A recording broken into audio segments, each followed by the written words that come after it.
Assalamualaikum warahmatullahi wabarakatuh. Alhamdulillahillazi anzala ala abdil kitaba wa lam yaj'al lahu iwaja. Asyhadu la ilaha illallah wa la syarikalah wa asyhadu anna Muhammadan abduhu wa rasuluh.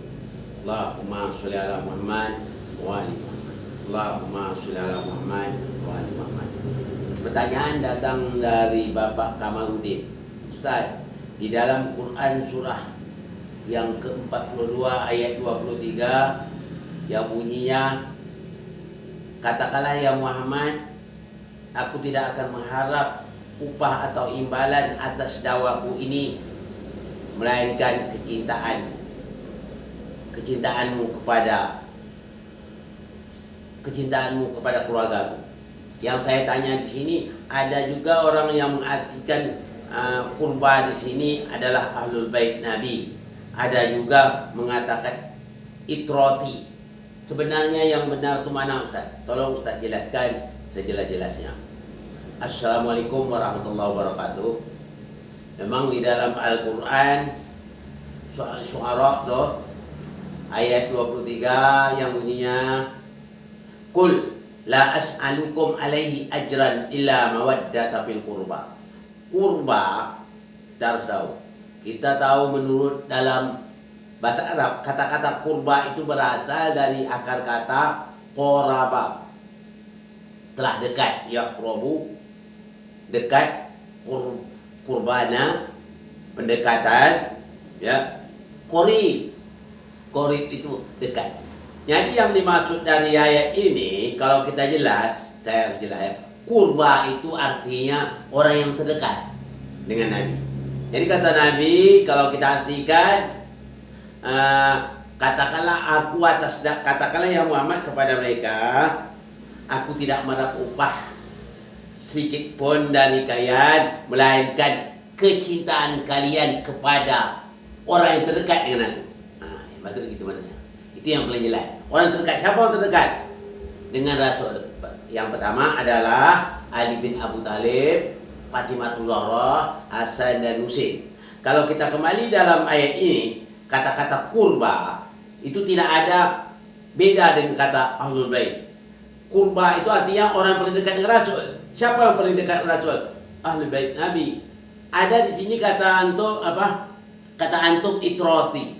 Itroh, sebetulnya itroh, ya. Itroh itu dalam bahasa Arab artinya keluarga. Itroti itu memakai ya apa namanya? Ya mutakalim wahdah namanya.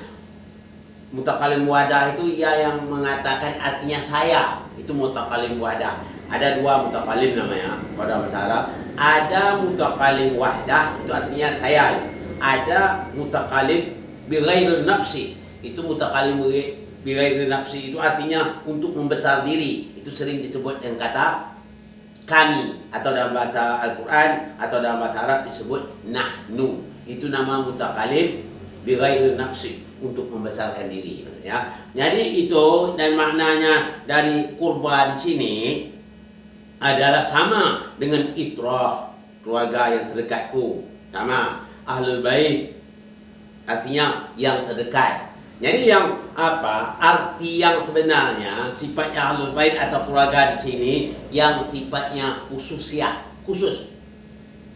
Apa sebut khusus? Orang tertentu. Bukan berartinya keluarga Nabi, semua keluarga Nabi ahlul bait, tidak.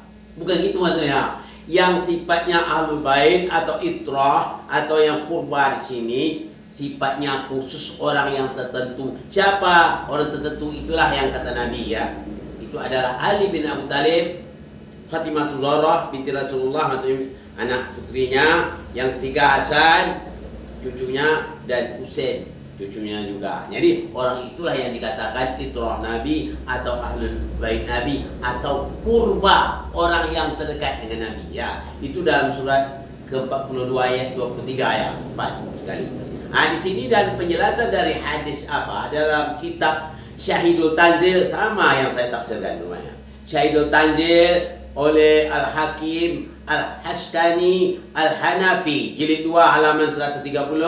hadis ke 822, 823, 824, 825, 825, 6 dan 827, 828, 832, 833, 834 dan 838 ya. Itu artinya sama. Jadi orang yang terdekat sini maksudnya kurban itu adalah ahlul bait Nabi Muhammad sallallahu alaihi wasallam. Dengan sampaikan ini ya, yang sejela-jela ini, semoga Bapak Kamarudin paham ya. Paham.